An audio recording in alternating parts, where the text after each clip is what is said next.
Always remember, someone's effort is the reflection of their interest in you.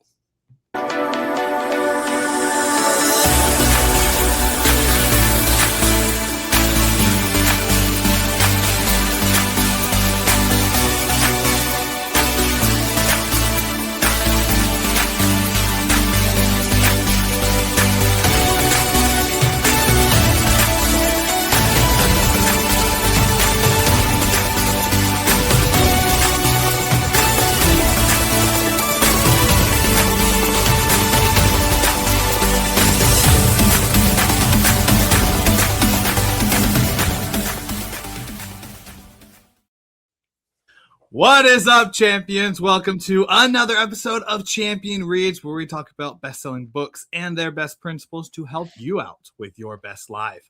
I'm one of your co-hosts, Willie Blake. I'm here with my other co-host, Mr. Ian Stermer, and our guest, who's not really a guest, the founder of Champion Circle, Mr. Jon Kovach Jr. And today we're jumping into another great book. Not a different one, if you've listened to the last couple episodes, but the same one by Keith Ferrazzi, Never Eat Alone. And if you watched our previous episodes, the first one, we talked a lot about the making sure you're at places, making sure that you are not just sitting there with a brown paper bag, just eating by yourself, but actually you're out there connecting. The last episode we did was about talking about the things not to do when it comes to connecting. It's about the how to destroy relationships and how to destroy connections. And today, we're going to go into the tips and the tricks of actually staying connected, actually building and multiplying the relationships that we have and the ones that are going to come. So without further ado, let's just jump into this.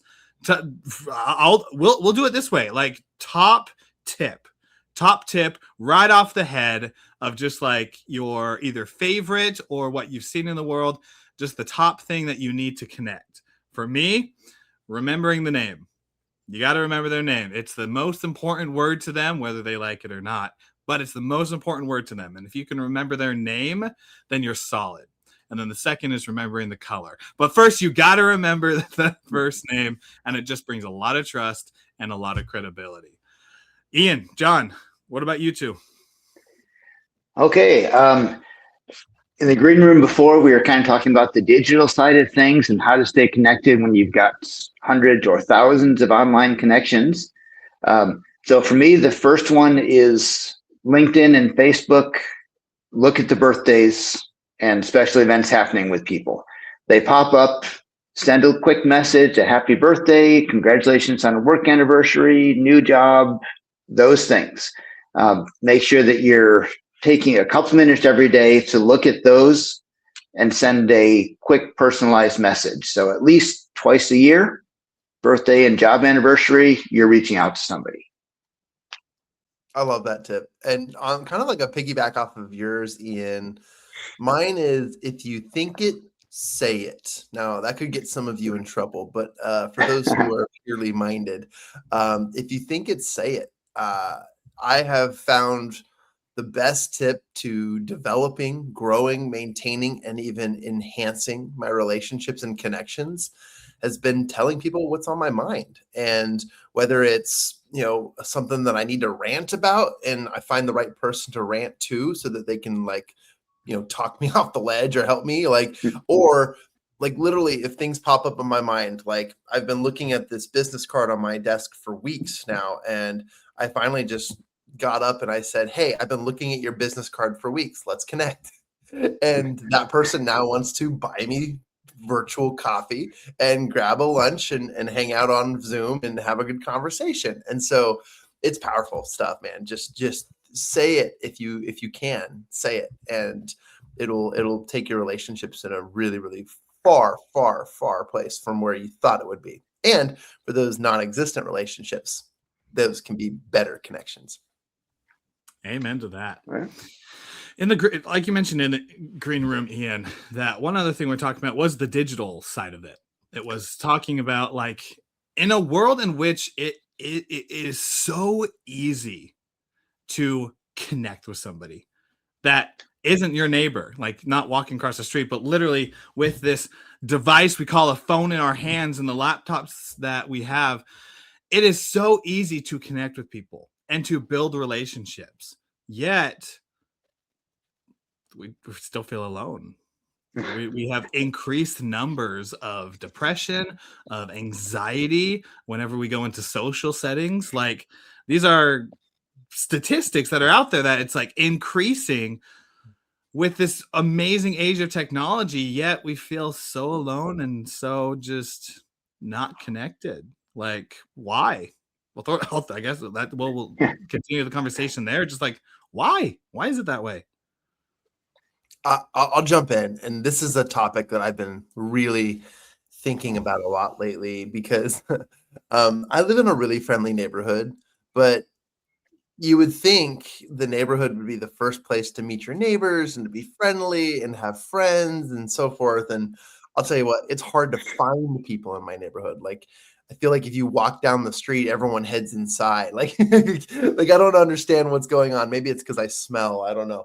But it's very, very interesting how the digital world was meant to connect us. They call it social media for a reason, but unless you're actually actively being social, meaning commenting, following up, highlighting, rather than just scrolling and liking, you've fallen into this never ending trap of just being someone who thinks they're engaging, but all you're doing is self-serving. You're liking, you're consuming, right?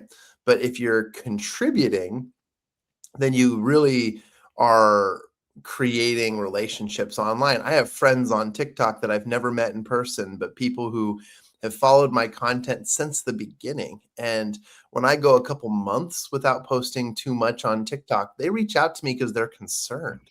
And it's like, wow, I didn't realize I had that effect on people. And so it really is an interesting concept that we should be better connected, even with the digital age that we're in. And I could go on and on and on about this, but I definitely want to give you guys an opportunity to share. But I think that it starts with, figuring out where your main channels of communication are.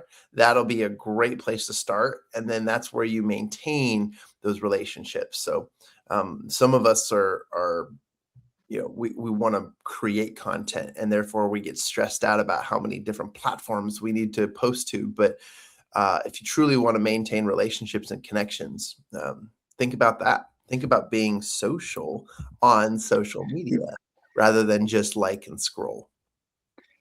So you're saying I have to actually work at this? Yes. Dang it.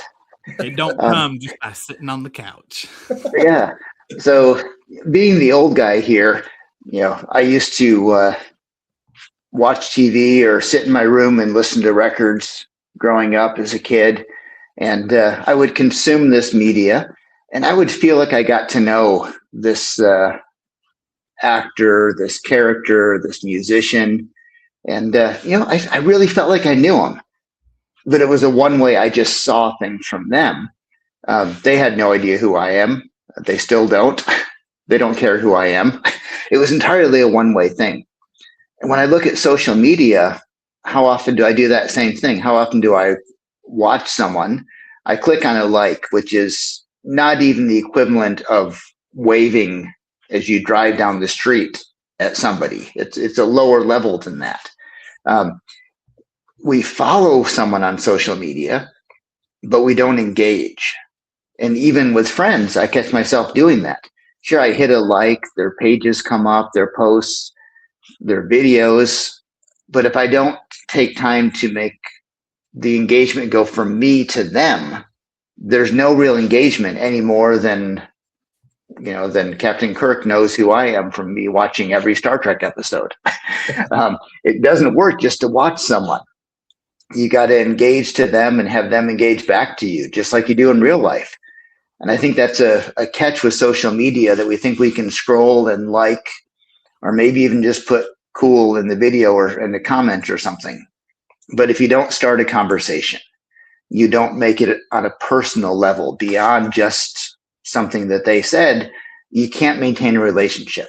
You've got to really put forth the effort, the same as if you were talking to someone walking down the street.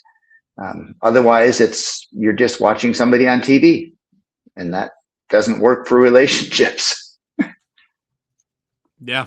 We always love to start off these episodes with like a quote, and there was a quote that came up that I want to share because it goes into, just like you were talking about, Ian, more of just like the how, like the actual, like in our minds, we can talk about the theory, we can talk about like the emotions behind it and why it's important. But for people who are so just like literally minded, just like, what does that even mean? If they need that step by step, what does it mean? So the quote that came up was this. It's from this dude named Brandon Jenner. It says, we can bring positive energy into our daily lives by smiling more, talking to strangers in line, replacing handshakes with hugs, and calling our friends just to tell them that we love them. And I love that because it goes into the practical thing. How the heck do we go out there and start connecting and building more? Well, when you walk into a room, it's reaching your hand out and saying, hey, I'm Willie Blake. What's your name? It's as you're walking down the street, having a smile. It's being able to friends that you haven't seen in a while, instead of going for that like awkward handshake. No, you go for a hug, right? Like connectors give hugs. And like I love the practical side of it, of how do we actually do it? And in my head, I'm like, always have a smile on your face. People are attracted to smiles. Always be willing to extend the hand. And if you've already met before, give a hug. Ask them how their day is going. Ask them what projects that they're working on. And never leave without making sure that they got a ride home, right? Just be like, hey, did you got a ride home? And even if they drove there, right? Just like, hey, did you got a ride home? Because it's just like those nice gestures that truly build that trust and relationship. I love that. I was just thinking about like when I meet people digitally, reaching out to them in a social way, and how I would extend that hug. And I literally was thinking about sending a hug emoji and said, since I can't hug you in person today, I wanted to send you this. And what a great conversation starter, right? It definitely gets your attention and it makes you feel good, but also think like, oh wow, that was really interesting.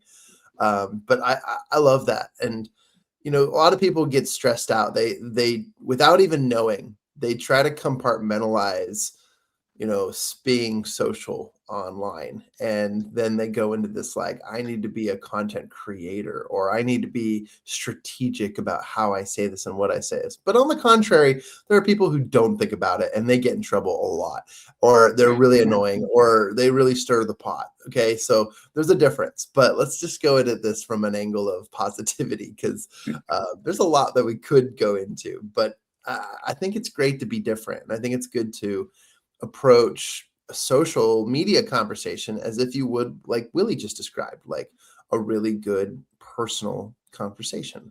And that oftentimes gets overlooked because, people don't see the catchy headlines or the buzzword or the hook that really captures them or captivates them. But don't mind that. I mean, I'm not a social media creator here, influencer, trying to give you bad advice. I'm just telling you, like, if you truly want connections, you'll build them as you focus on the friendships you're seeking.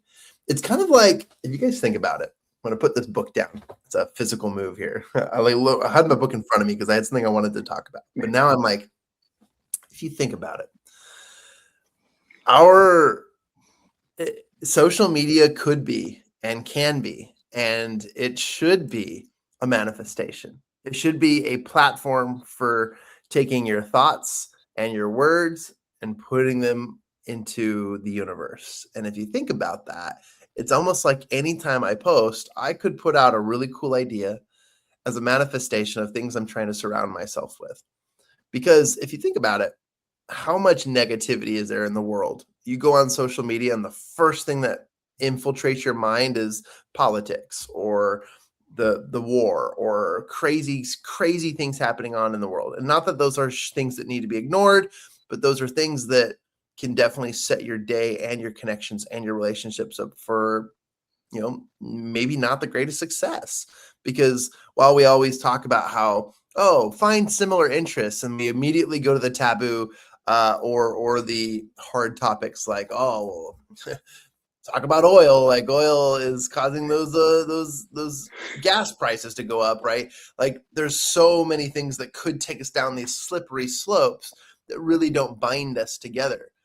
But if you think about the manifestations, for example, what we teach at Champion Circle, like this just came to my mind, guys. So I was just kind of going off of on this, but I'll wrap it up by saying, what do we put out there in the world? Well, what we should be putting out there in the world is our goals, our ideas, what we think other people will be like, yeah, that's a great idea. That's something I want to align myself with. And you start manifesting through social media or through a digital world. I think that's powerful stuff. And it can be almost as good as writing it down in your journals, almost, because writing things physically down is so much better.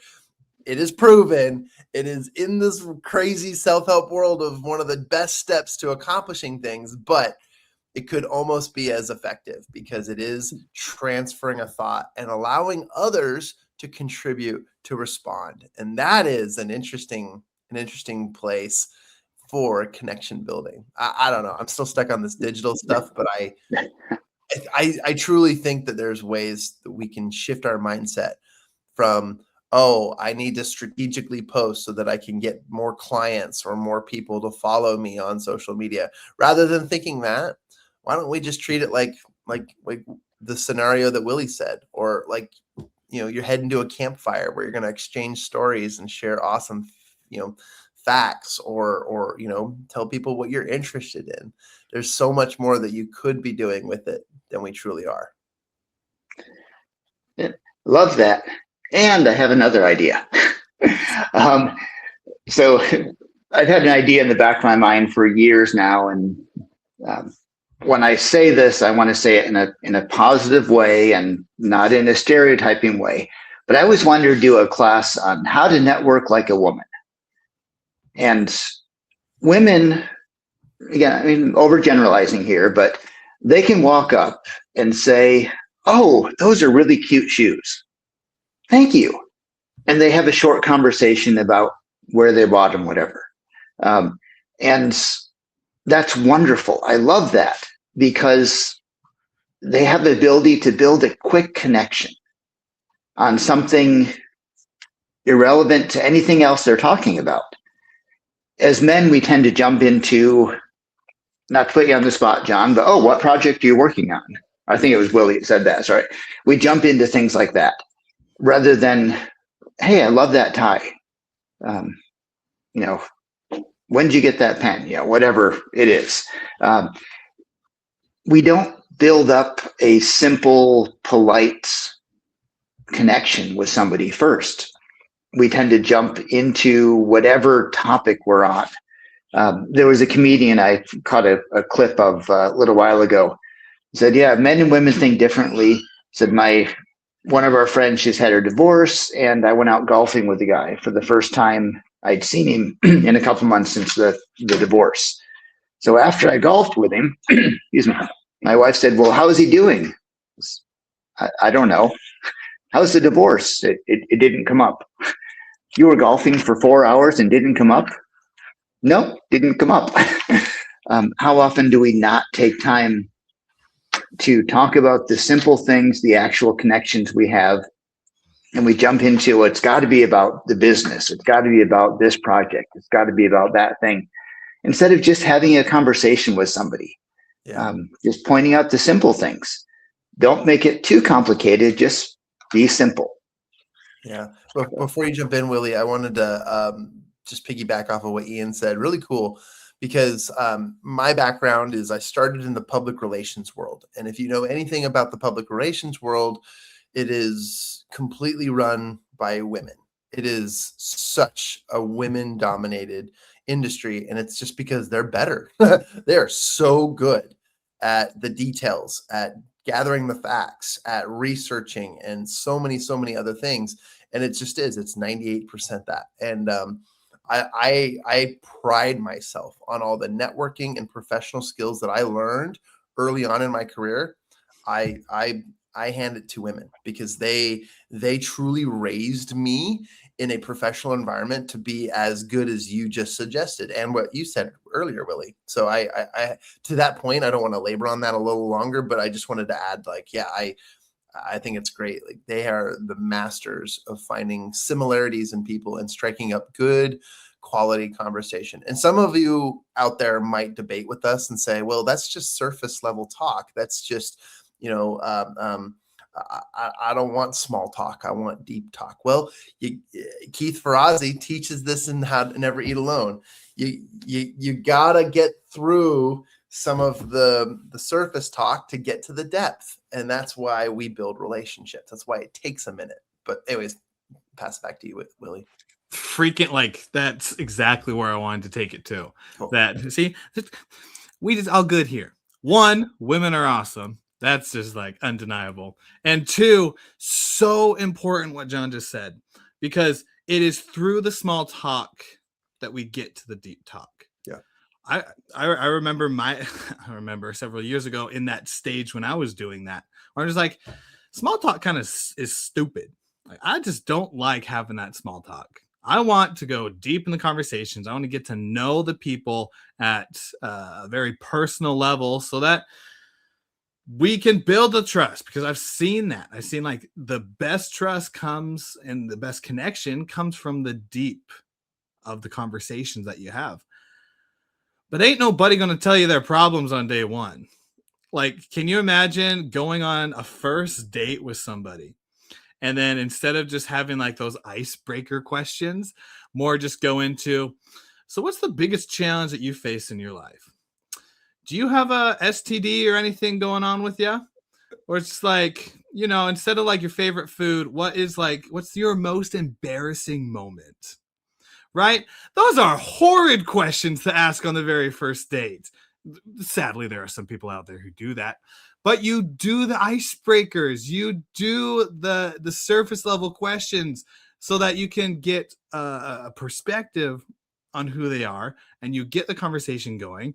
And then if you start vibing with each other, then you go a little bit deeper and you start building that trust. In a world that we live today where it seems like trust is so hard to come by, we aren't willing to share our greatest weaknesses, because if we do, we're vulnerable to everybody. And if we're vulnerable to everybody, well, then it's not really that special. And how can we protect ourselves if the wolves out there amongst the sheep are going to come and attack us, but we just don't know who they are? So talking about like the surface level questions, talking about those topics, talking about the things where it's just like, what do you like to do? Like, just for fun, your free time, you're not working at business. What do you like to do? What things are you passionate about? What's your story? And one of my favorite questions is, if you had no limit on time, money, resources, connections, and just didn't care what anyone thought about you, what would you want to do? Surface level questions don't have to be the mundane ones of, hey, how are you? Hey, what did you get your degree in? Hey, what do you do for work? Like, you can ask better questions that are like more of a gold questions to still be the icebreaker ones that lead to the deep questions. Yeah, I'll jump in here and say, about halfway through my entrepreneurial career, I started different approaches, and I can tell you what works and what doesn't. And what you just shared, Willie, works awesomely. I mean, just going to the personal level and sharing a genuine curiosity and interest in somebody and or their interests or what they're working on can really bring out the best, because most of us want to talk about ourselves. That's human nature, because we know ourselves better than we know anyone else. And so if you highlight an interest or a part of somebody, it allows them a free stage to share. And that's where the best campfire stories are shared. That's where the best relationships are carried.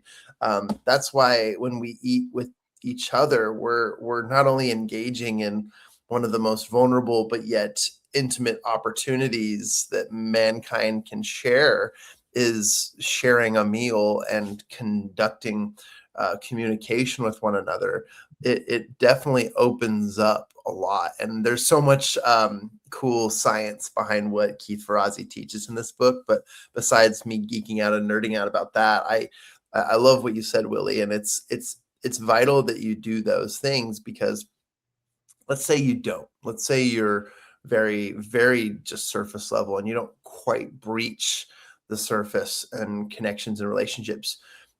Although they will probably feel it and those relationships will never grow, you will definitely feel it. Whether you're empathic or not, it's something that you'll say like, wow, like that conversation really didn't lead to anything that I felt. And so it's important that you start with the surface and then work your way in. I love great questions, but you can change a regular question to make it an incredible question, from a question of, all right, I want you guys to give me the thumbs up or the thumbs down on this question. Ready? The thumbs up or thumbs down question is, so what do you do for work?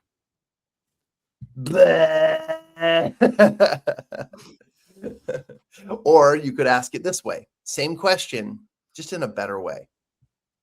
Hey, I'm really curious. I noticed you're wearing this really nice suit. What does a guy got to do in this world to get a suit like that? Double thumbs up. Unprompted. I know there are better questions, but the same question, just asked in a different way. And if you start thinking about the things you say and the questions you ask, boy, oh boy, oh boy, do we have another podcast to talk about, because that brings out the, this suit. Oh, I've had this since my wedding. I actually got this at the tailor, or something. Like, they have a story that they immediately want to share about it, or they're proud of it, or they're like, oh, this old thing, man, I just threw this on. I got one at home. You should see it. It's got like Chanel, Shamani, something billionaire brand, whatever. I don't know. Obviously I don't shop those brands, but anyways, long story short is, if you just think about what you're asking and say it differently, in a genuine way, it really can turn the corner on a lot of connections and relationships. And we could, guys, I know we could teach an entire masterclass on this stuff, but I just think it is all about the genuine curiosity and the attraction to hear somebody. And then that connection continues to grow. And you will know if they're interested in you by reciprocity. And reciprocity is if they return the question. And if they don't, you can continue to ask more questions until you realize, is this person I want to continue to talk to, or is this person only going to just answer my questions and never return the favor, right? You can keep an eye on that stuff. All right, I'll get off my high horse. I mean, we got into networking talk and I was like, let's go. But there are signs and signals to relationships on how far you should go. And just like Coach Willie was talking about, because, if a date is going really, really well, whether it be a first, second, third, or 100th date, then that there's mutual connection, and you feel that, you observe that. But if you're oblivious to that and there is literally no reciprocity, then you're going down a rabbit hole. You must like them a lot more than they like you. So just be aware. Self-awareness is a huge piece to all this. Yeah, been there, done that. But you bring up a couple of really good points. One is, if you don't care about the little things with somebody, they're not going to trust you to care about the big things. So if you can't pay attention to some little things, you're not going to build anything up. They're not going to have that trust. Trust has to start and be built up with it. And the other one I love that you brought up is, if you get a story in there, get them to tell you a story, then you get to know the person. Then you get to build that relationship. Because if they're just saying, yeah, I had a big project, I worked really hard, we made X amount of money, and now I'm tired. Okay, that's not a whole story. Oh, we spent, till 2 o'clock in the morning we had to order pizza at midnight. There's only one place open, and we got talking, and you get the whole story going on about this project. Now you're getting to know the person. And really that's the goal, is to get to know the person, not to know what they do, not to know you need to know their name, but the goal is not just to know their name. The goal is to know who they really are. And that comes through conversation, through stories they share, through the little things that teach you about who they are in the big side. And Keith Ferrazzi mentions that. He talks about birthdays, and he tries to give people a call on their birthday. And he called one guy that he didn't even know that well, but he got there late in the afternoon, and this guy was like in tears because he had 10 siblings and not one of them had called on his birthday.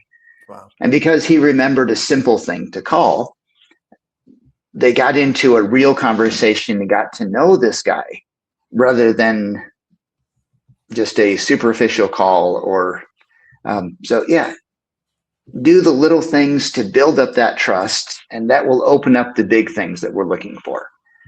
But if you jump into the big things, you're just kind of weird. We've all met those guys at the networking groups. Hi, I'm Bill, and do you have an older sister who's single? True story. Met a guy. Opening line was, do you have a sister who's single? Because he was looking. I imagine him also looking down at his next talking point cards. Is she within the age group of? It was almost, well, actually, he wasn't even that picky. Made it even creepier. I know we're short on time, but I wanted to ask you guys: how do you guys remember people's names? Like, just real quick, like not for me, I repeat their name out loud, but I usually put it next. And this is kind of annoying to some people, so you got to read the room.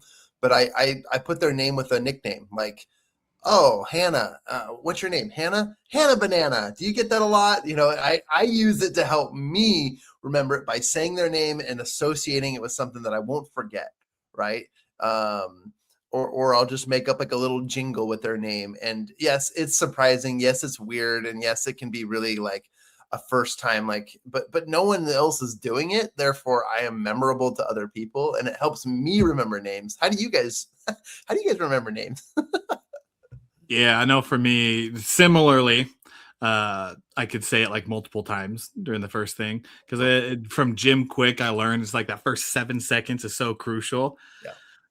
The best thing I do is literally create like this fantasy scenario of them doing something that like connects to something else. So if it's like Mark, I think of like a check mark on their forehead. So when I see them, I'm like, oh, what was their name? Oh, check mark.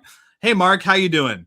Yeah. Or if it's like Cassandra, then I think of I watch D&D type stuff too sometimes, and there's this like goddess in one of them that's called Cassandra. So I imagine her, and she's just like straight up purple. So it's like this purple person standing next to her, just like giving her a hug. So it's just like, oh, Cassandra. Weird, but it works. It's just like I tried to figure out something that's in my world already to connect to their name, and that makes it easier for me to remember. Okay, you hit my weakness here. I am terrible with names. So what I do is, first of all, eye contact, so I can at least keep the relationship there. They know that I'm concerned about them. And then I keep a couple of jokes in my back pocket for that. One I use all the time is, I take after the comedian W.C. Fields. I can never remember a name, but I always forget a face. And they laugh at that. Or the other one is, I have a great memory. It's just really short. And they laugh at those things. But I really need to work on that. That's a skill that deserves my time to master, and remembering names. So humor doesn't definitely. It took me a long time to get Willie's name down. George, Fred, Ginny, jumping in the Harry Potter world, I guess. Yeah. As we close, we're playing a game. We're gonna play a game. Okay. Ready? So imagine yourself that we're standing on an elevator, and a young adult, very early in the stages, comes in. He recognizes us. He's very excited. He's like, he gives a 20 second pitch as we're like going up in the elevator to our office. The elevator door is open, and you say, "It's great to meet you." And as you walk out, that young gentleman says, how do I bet? What's a good way to phrase this? How do I be a better communicator? And you have between 3 to 5 seconds before those elevator doors close for him to hear some just mic drop wisdom from you onto how to better communicate. So that's the scenario. I'll go first so you two can think about it, because it is just like, man, this got to be good. But don't put too much pressure on it. It's just like, what would you say to that young adult if, as you walk out the elevator, he says, "Hey, how do I become a better communicator?" And then you turn and you say what you say. And for me, I would turn to that young adult and I would say, good communicators don't say more. They say it better. Elevator doors closed. Okay. Ian or John, what would be your before the elevator close moment? Okay, since we're a book club here, I would quote Stephen Covey. Too often people listen with the intent to respond instead of listening with the intent to understand. Door closed. John. Yeah, I'm going to take one out of Ian's book and I'll quote somebody, but I'll use a quote that's long enough so that as the doors are closing, I'll be like, and then I don't finish it, and then they go down, and they never know when I get it. No, I'm just kidding. Man, this is a great scenario, but I would go and always say, I would probably do my best to attribute it to Zig Ziglar, but I would say, you can have anything you want in this world as long as you help other people get what they want first. Doors closed. And with that, champions, that wraps up this awesome episode that we have of Champion Reads. If you enjoyed this episode, make sure to subscribe to the podcast. You can find us on your favorite podcasting platform, as well as you can go to our website, mychampionscircle.com, where it'll have the links to our podcast, links to our socials, as well as everything else going in the Champion Circle universe. Until next time, continue to be the champion in your own life, continue to be a better version of yourself, and always remember that communication isn't about what you say. It's about what the other person actually hears. We'll see you on the next episode of Champion Reads.